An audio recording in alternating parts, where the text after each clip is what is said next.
नमस्कार, हमारे छत्तीसगढ़ में आपका स्वागत है। मैं हूं आपके साथ भावना त्रिपाठी। रुक करेंगे प्रदेश की तमाम बड़ी खबरों की ओर। अराजक तत्व हमेशा से ही समाज में जहर घोलने का काम करते आए हैं।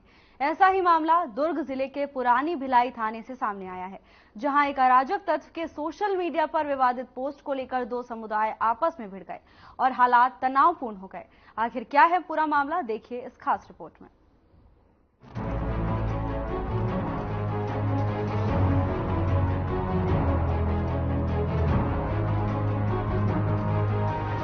सोशल मीडिया के जितने फायदे हैं, शायद उससे ज्यादा नुकसान है। जिस तरह आज के समय में सोशल मीडिया के माध्यम से गलत खबरें, एजेंडे चलाए जाते हैं, ऐसी खबरों से समाज पर इसका बेहद खराब असर पड़ता है। इससे मिलता जुलता मामला दुर्ग जिले से सामने आया है, जहाँ के पुरानी भिलाई थाने में उस समय हड़कंप मच गया जब एक विशेष समुदाय के सैकड़ों लोग एक युवक के social media platform Instagram, WhatsApp पर आपत्तिजनक पोस्ट किए जाने को लेकर शिकायत दर्ज कराने थाने पहुंचे।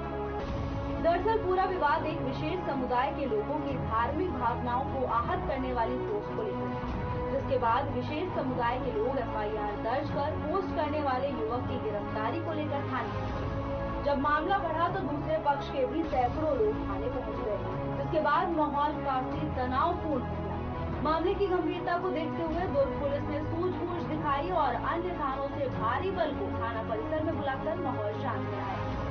फिलहाल इस पूरे विवाद में पुलिस ने उक्त युवक के खिलाफ धार्मिक भावनाओं को आहत करने के आरोप में मामला दर्ज कर लिया है और आरोपी की तलाश में जुट गई है। नहीं, घेराव नहीं है, ये तो हम एफआईआर के लिए आए थे। जो पुष्पराज करके कोई व्यक्ति है यहीं का, और बाप जी नाम से आईडी चलाता है, उसमें हमारे कौम के लिए आपत्तिजनक टिप्पणी किया। और इसके पहले भी यही शख्स बार बार सिर्फ हमारे समाज के लिए उलूल जुलूल बात करना, मैसेज देना। तो हम अभी तक का तो शांतिपूर्वक रहे थे। अब हमारे युवा पीढ़ी जो बच्चे लोग हैं और भी दूसरे जगह वो वायरल हो गया, उससे उसके दोस्त लोग और आगे बढ़ा दिए। तो पावर हाउस, कुर्सी पार, ये लोग भी नाराज हुए, वे भी अपने आवेदन थाने में दिए हैं। तो हम इसीलिए आए थे कि उनको गिरफ्तार किया जाए। पुलिस की तरफ से क्या आश्वासन मिला? पुलिस की तरफ से हाँ जी हाँ, एफआईआर दर्ज कर लिया गया। तत्काल उनको गिरफ्तार किया जाएगा और गैर जमानती धारा लगा हुआ, उसमें उचित कार्रवाई की जाएगा। ऐसा आश्वासन एसपी प्रशासन की तरफ से हमको दिया गया। आपका परिचय दे देंगे? जी, मेरा नाम रुस्तम खान, मैं सैयदी सुन्नी जामा मस्जिद मजार कमेटी का अध्यक्ष मुस्लिम समाज। राज नाम का लड़का है जिसने बाप जी नाम की आईडी चलाता है। उससे हम 1 साल से परेशान थे। वो हमेशा रैली निकाले, कभी दरगाह के सामने थूक दे, कभी मजाक मस्ती करे, दरगाह के सामने आके डीजे बजा के जबरदस्ती परेशान करता था। हम लोग अभी तक शांत बैठे थे ना। वो संपादित हमारे धार्मिक चीज़ को नुकसान पहुंचाने की बार बार कोशिश करता था। इस बार उसने इतनी बड़ी घटना कर दी कि हमारे खुदा का नाम, अल्लाह का नाम को सुअर में एडिट करके अपनी पोस्ट में चला रहा था, स्टेटस में चला रहा था, व्हाट्सएप स्टेटस में चला रहा था वो, और इंस्टाग्राम स्टेटस में चला रहा था, जिसके कारण हम यहाँ एफआईआर करवाने आए थे। तो बहुत देर बाद हमें यहाँ एफआईआर नहीं लिखी जा रही थी, बातचीत करी जा रही थी। उसके बाद हमको पता चला, यहाँ पर आया, उसको गाड़ी में पुलिस वाले ने बोले कि लेके आ रहे। उसके बाद यहाँ से कूद के भाग गया था वो लड़का गाड़ी से ना। उसके बाद उसकी जिम है, वहाँ जिम पे गए थे। जिम में जाने के बाद वहाँ पुलिस वाले जिम बंद करके बैठ गया था अंदर। हम लोग वहाँ गए, जिम से निकालेंगे करके पुलिस वाले के साथ गए थे। पुलिस वाले हम लोग को जिम से मतलब निकालने नहीं दे रहे थे, लाएंगे बोल रहे थे। उसके बाद वहाँ एफआईआर दर्ज हो गया है। अभी एफआईआर तो दर्ज हो गया है, वहाँ पर चाकू छुरी भी एफआईआर दर्ज हो गया है वहाँ पर। अभी बोल तो रहे हैं कि कल उसके ऊपर अरेस्ट करेंगे उसको करके।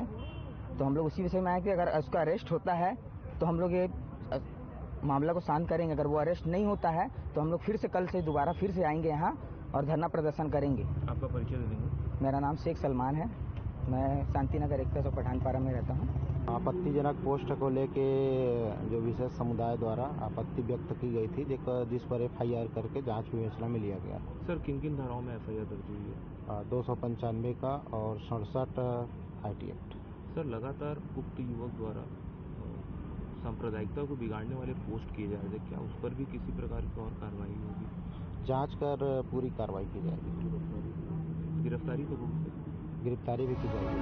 दुर्ग की घटना कोई पहला मामला नहीं। आए दिन हम इस तरह के समाज को बांटने वाले लोगों की हरकतों से रूबरू होते रहते हैं, जो समाज के लिए बड़ा खतरा है।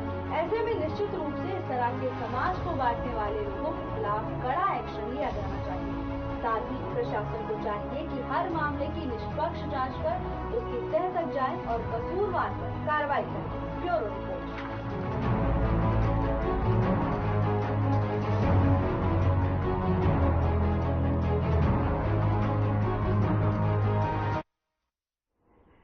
सक्ती में नगर पालिका की लचर व्यवस्था ने लोगों की सुरक्षा पर सवाल खड़ा कर दिया है। बता दें कि बीते सोमवार की देर शाम एक मकान के ऊपरी मंजिल में भीषण आग लग गई। घर वालों ने तुरंत इसकी सूचना नगर पालिका के अधिकारियों को दी, मगर घंटे भर बाद भी मौके पर बचाव दल नहीं पहुंचा। करीब 1.5 घंटे बाद दमकल की गाड़ी मौके पर पहुंची और आग बुझाना शुरू कर दिया। तब तक घर का पूरा सामान जलकर खाक हो गया था। घटना में लाखों के नुकसान का अनुमान लगाया जा रहा है। वहीं मौके पर पहुंचे दमकल कर्मी भी बिना सेफ्टी जैकेट के जान जोखिम में डाल आग बुझाते दिखे। नगर पालिका की इस लचर व्यवस्था ने सक्ती नगर की सुरक्षा को लेकर भी कई सवाल खड़े कर दिए हैं।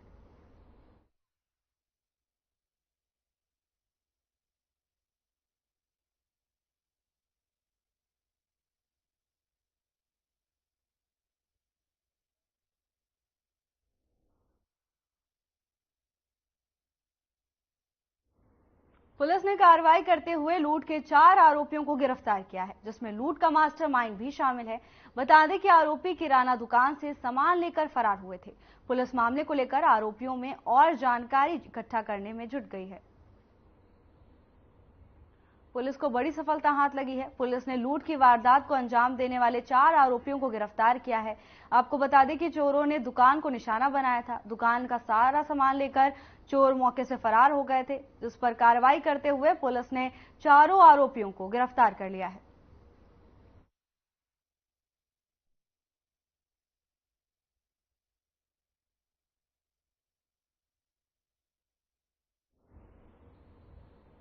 बीजेपी प्रदेश प्रभारी नितिन नवीन ने पार्टी कार्यालय कुशाभाऊ ठाकरे परिसर में पार्टी कोर कमेटी की बैठक ली।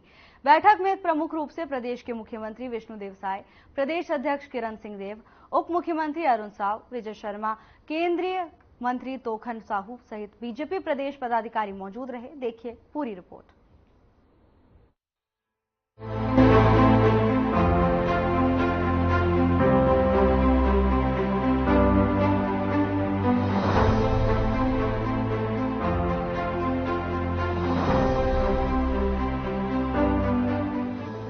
प्रदेश कार्यालय कुशाभाऊ ठाकरे परिसर में भारतीय जनता पार्टी ने हाई लेवल मीटिंग का आयोजन किया, जिसमें पार्टी के कई कद्दावर नेताओं ने हिस्सा लिया।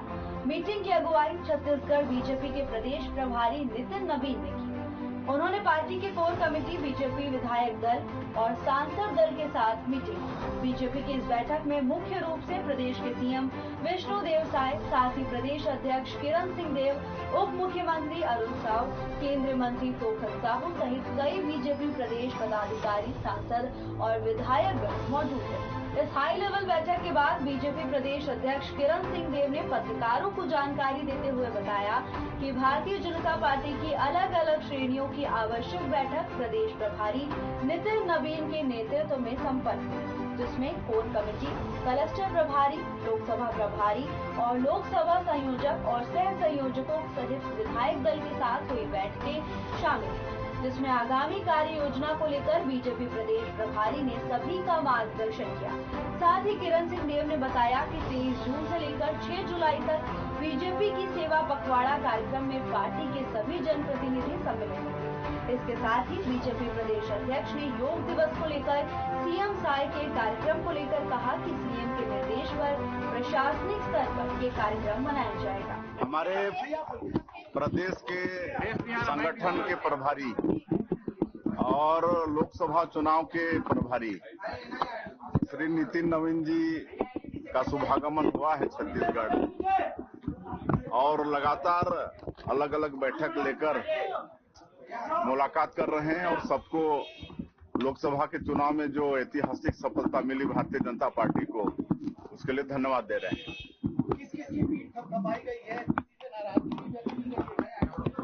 नहीं, सबने अच्छा काम किया है। धूप था, नौतपा था, उसके बाद भी हमारे कार्यकर्ता, हमारे मंत्रीगण, हमारे विधायकगण और संगठन के पदाधिकारीगण सब लोग बहुत परिश्रम किए, पसीना बहाए और इसीलिए 11 में से 10 लोकसभा सीट जीतने में हम लोग सफल हुए, तो सबका पीठ थपथपा।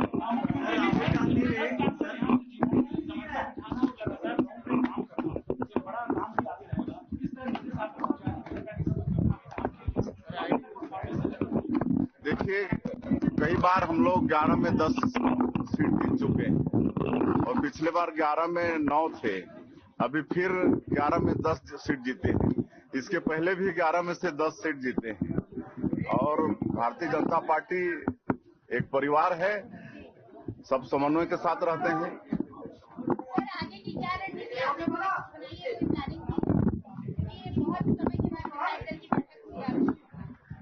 अब देखिए, मोदी की गारंटी में जनता ने विश्वास किया और लोकसभा चुनाव में उनका आशीर्वाद मिला और करीब 3 महीने में 100 दिन में मोदी की गारंटी का बहुत सारा काम हम लोग पूरा किए हैं।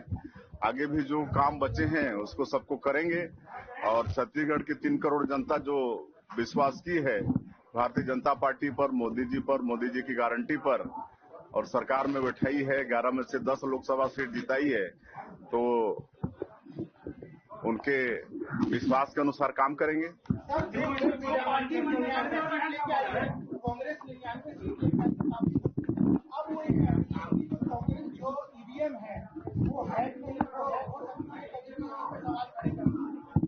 अब उनकी बातों में अब कोई दम नहीं रह गया।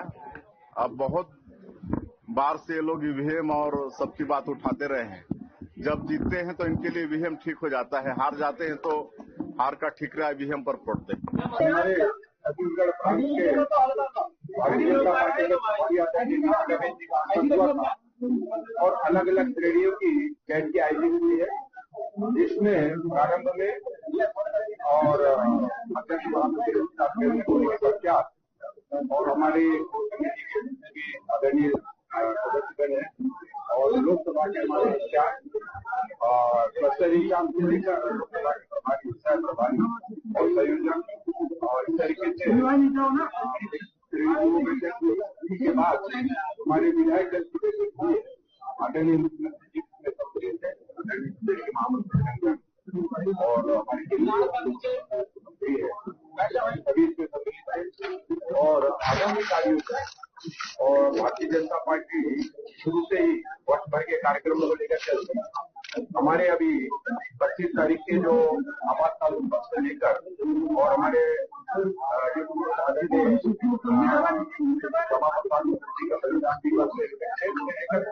से लेकर 6 तारीख तक का जो हमारे पखवाड़े के कार्यक्रम, उसमें हर कार्यक्रम में सभी की सहभागिता सुनिश्चित हो।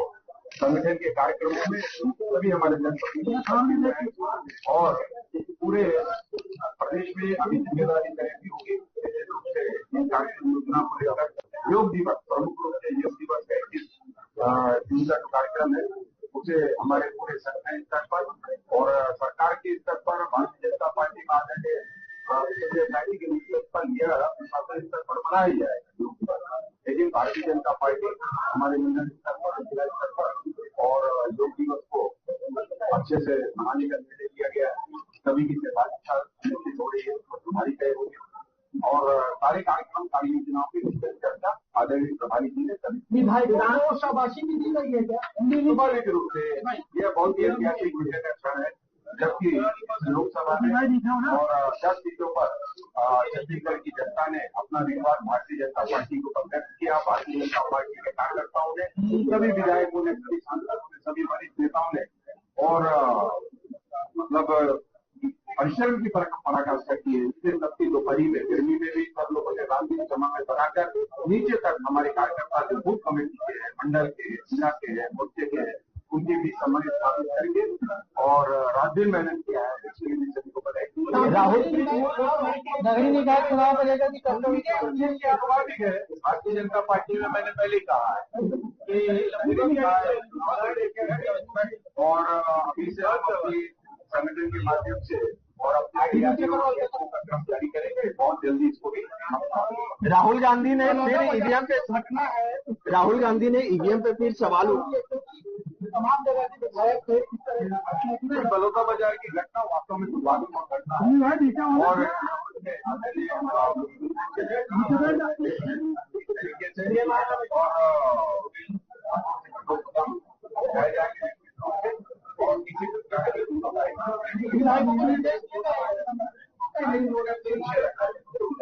सर, राहुल गांधी ने ईवीएम पे सवाल उठाया, कहा है कि ब्लैक बॉक्स है वो, इसकी जांच करने की अनुमति किसी को नहीं है।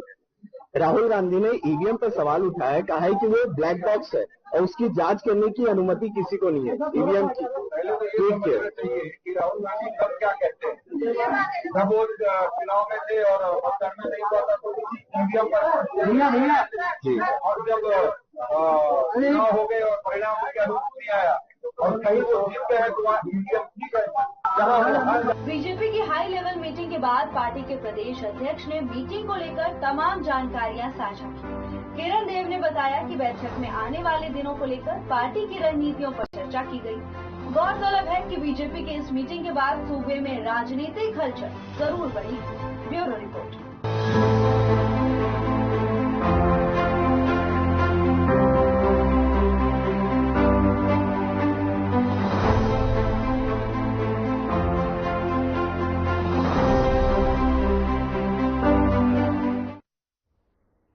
मुख्यमंत्री विष्णुदेव साय अखिल भारतीय निर्धन दिव्यांग सामूहिक आदर्श विवाह समारोह में मुख्य अतिथि के रूप में शामिल हुए।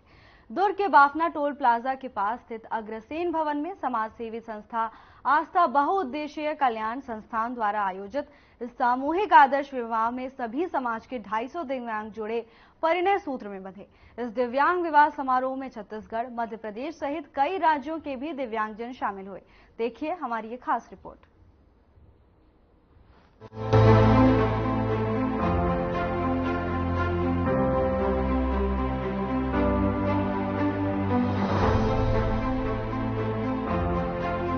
मुख्यमंत्री विष्णुदेव साय अखिल भारतीय निर्धन दिव्यांग सामूहिक आदर्श विवाह समारोह में मुख्य अतिथि के रूप में शामिल हुए। दुर्ग के अग्रसेन भवन में समाज सेवी संस्था आस्था बहुउद्देशीय कल्याण संस्थान द्वारा आयोजित इस सामूहिक आदर्श विवाह में सभी समाज के 250 दिव्यांग जोड़े परिणय सूत्र में बंधे। समारोह में छत्तीसगढ़, मध्य प्रदेश सहित कई अन्य राज्यों के दिव्यांगजन शामिल हुए। मुख्यमंत्री विष्णुदेव साय एवं अन्य अतिथियों ने परिणय सूत्र में बंधे दिव्यांग नव दंपतियों को उनके सुखमय दाम्पत्य जीवन के लिए आशीर्वाद दिए।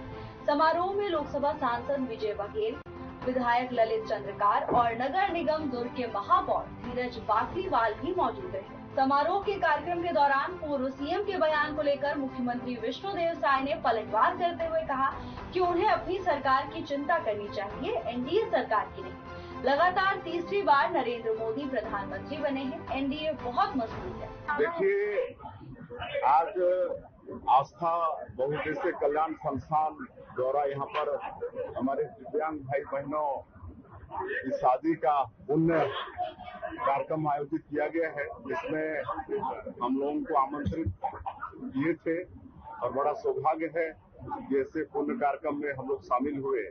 तो सबसे पहले तो 250 से ज्यादा दिव्यांग भाई बहन आज दाम्पत्य जीवन की शुरुआत कर रहे हैं। उनको बहुत बहुत बधाई, शुभकामना। उनका दाम्पत्य जीवन मंगलमय हो, सुखमय हो और ऐसे पुण्य कार्य करने के लिए मैं आस्था बहुउद्देशीय कल्याण संस्थान के सभी पदाधिकारियों को बहुत बहुत धन्यवाद देता हूँ, साधुवाद देता हूँ। बहुत अच्छा काम करते हैं। ये संस्था लावारिस लाशों का दाह संस्कार करने से लेकर नेत्रदान, रक्तदान और मानव दान के लिए भी लोगों को मोटिवेट करते हैं। ऐसा ये संस्थान काम करता है। और आपने क्या पूछा? सर, मैं पूछा था कि सीएम ने आरोप लगाया है 6 महीने सरकार चलेगी। देखिए, उन लोगों को अपनी चिंता होनी चाहिए। आज एनडीए की सरकार की चिंता नहीं करें। आदरणीय नरेंद्र मोदी जी लगातार तीसरी बार एनडीए सरकार में प्रधानमंत्री बने हैं और ये गठजोड़ बहुत मजबूत है। आज वो जितनी हम लोग सीट लाए हैं, 240 सीट भारतीय जनता पार्टी, उतना ये लोग पिछले 3 लोकसभा के चुनाव में अगर उनका काउंट करें तो उतना वो पहुंच नहीं पा रहे हैं। तो अपनी स्थिति पहले उनको आकलन करना चाहिए और अपने पार्टी को कैसे लोग मजबूत करें, इस दिशा में सोचेंगे तो अच्छा हो। इस अवसर पर सीएम ने आस्था बहुउद्देशीय कल्याण संस्थान के विकास में उल्लेखनीय योगदान करने वालों को स्मृति चिन्ह भेंट कर सम्मानित किया। आस्था बहुउद्देशीय कल्याण संस्थान के संरक्षक दुर्ग सांसद विजय बघेल ने कहा कि ये संस्था विगत 19 वर्षों से दिव्यांगजनों आदर्श विवाह करते आ रही है। Bureau report.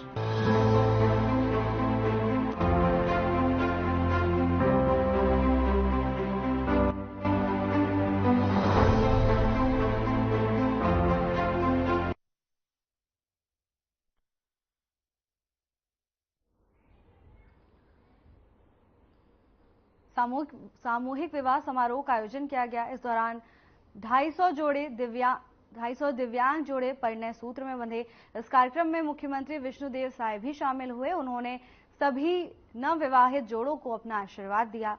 आस्था बहुउद्देशीय कल्याण संस्थान की ओर से इस समारोह का आयोजन किया गया था, जिसमें 250 दिव्यांग जोड़े शादी के बंधन में बंधे।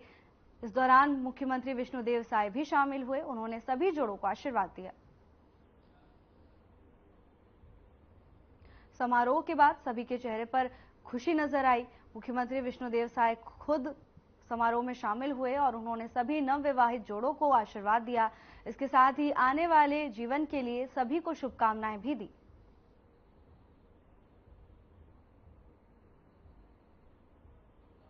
तस्वीरें दुर्ग से हैं, जहां मुख्यमंत्री विष्णुदेव साय सामूहिक विवाह समारोह में शामिल हुए हैं।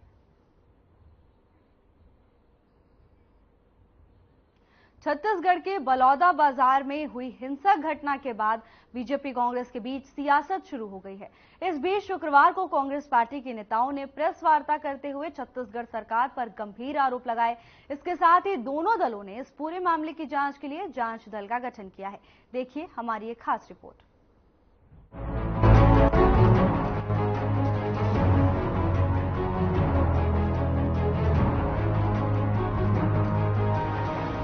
छत्तीसगढ़ के बलौदा बाजार में हुई हिंसक घटना पर सियासी घमासान बचा हुआ है।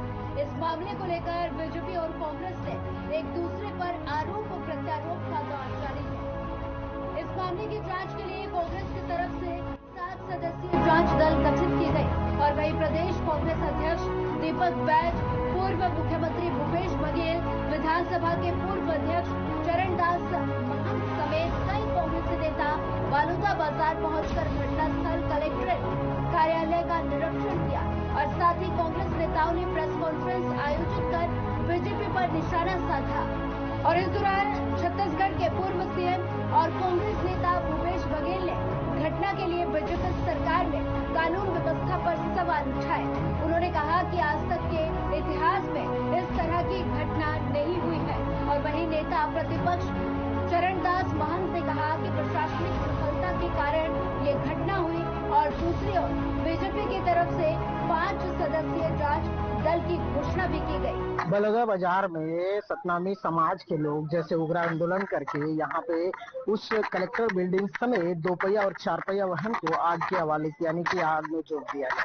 उसी के जांच के लिए कांग्रेस पार्टी के लोग यहाँ पे एक जांच टीम गठित कर जिसमें प्रदेश अध्यक्ष दीपक बैज और पूर्व सीएम भूपेश बघेल के साथ वो लोग उस घटना की छानबीन के लिए निकले हैं और वो लोग गए हैं, यहाँ से निकले हैं। उनका कहना है कि भाजपा का शासन आते इतनी बड़ी आंदोलन हो रही है, यानी कहीं ना कहीं भाजपा शासन में कोई कमी रही होगी, जिसकी वजह से वो लोग शासन सही तरीके से चला नहीं पा रहे हैं। देखना होगा कि किस प्रकार से ये लोग जांच कर क्या रिपोर्ट सबमिट करते हैं, क्योंकि जिस तरीके से देखा जाए तो यहाँ पे छत्तीसगढ़ में पहली बार इतनी बड़ी घटना सामने आई है, इतनी बड़ी उग्र आंदोलन देखने को मिला है, जहाँ कलेक्टर परिषद जैसे चीजों को आग में झोंका जा रहा है। जैसे कांग्रेस का भी एक आरोप है कि फिलहाल के लिए बस इतना ही। जल्द हाजिर होंगे नई अपडेट्स के साथ। नमस्कार।